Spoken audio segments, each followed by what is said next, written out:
सौरभ कुमार जी, बैंगलोर से। गुरुदेव, आपके चरणों में कोटि कोटि प्रणाम।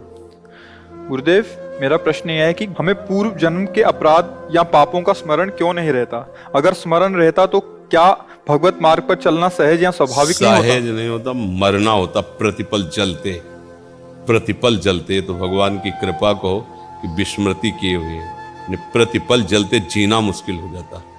जो हमारे कर्म है अगर हमारे सामने रहते, जीना मुश्किल हो जाता। इसी जन्म के कर्म हमें चैन नहीं लेने दे रहे कि पूर्व के अगर जन्म जन्मांतरिक कर्म जहाँ तो हाय हाय मच जाती, जीना मुश्किल। ऐसा नहीं कि हम वैराग्य धारण कर लेते, जीना मुश्किल हो जाता। भगवान कृपा करके पूरे को ढक दिए, वर्तमान को सुधार लो तो वो कृपा करके पूरे को आग लगा देंगे। ज्ञानाग्नि के द्वारा समस्त संचित कर्मों को भस्म करके उसे मुक्त कर देते। हम तो हम स्वरूप पापे मुक्त श्याम मां सोचा। बस वो बड़ी कृपा किए हैं, जो मतलब कितनी कृपा की है, कल की बात भूल गए।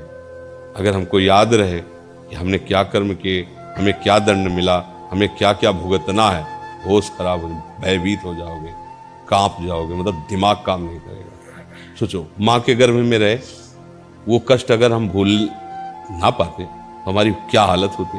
भगवान ने निकलते ही भुला दिया। माँ के गर्भ में रहे ना, हाथों की झिल्ली में लिपटे हुए, कैसे कैसे हम रहे, मतलब कितना कष्टप्रद स्थान है वो। हम वहाँ रहे ना, भगवान ने भुला दिया। कितना अच्छा कि अगर वो आभास हो, वो कष्ट, तो उसको कैसी दशा हो।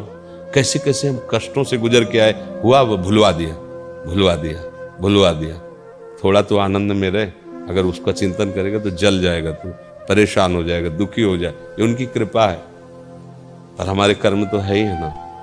तो विचार करके हम इसे विचार के द्वारा कि शुभ और अशुभ दोनों कर्म हमारे जमा, उसी से मिश्रित ये शरीर मिला है, अब इसे छूटना है, इससे छूटना है, इस प्रपंच से छूटना है। और मुझे बार बार भगवत स्मरण करना है, प्रभु की शरण में हो जाना है, होश में कर्म करने, कोई गलत कर्म ना हो जाए। इससे सब समान हो जाएगा।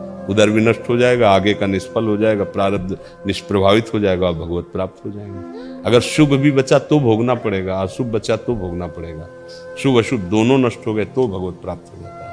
समझ रहे? गुरुदेव, मेरा प्रश्न यह है कि गुरु और शिष्य के बीच का संबंध कब पूर्ण माना जाएगा? कहने का तात्पर्य, अगर किसी ने एक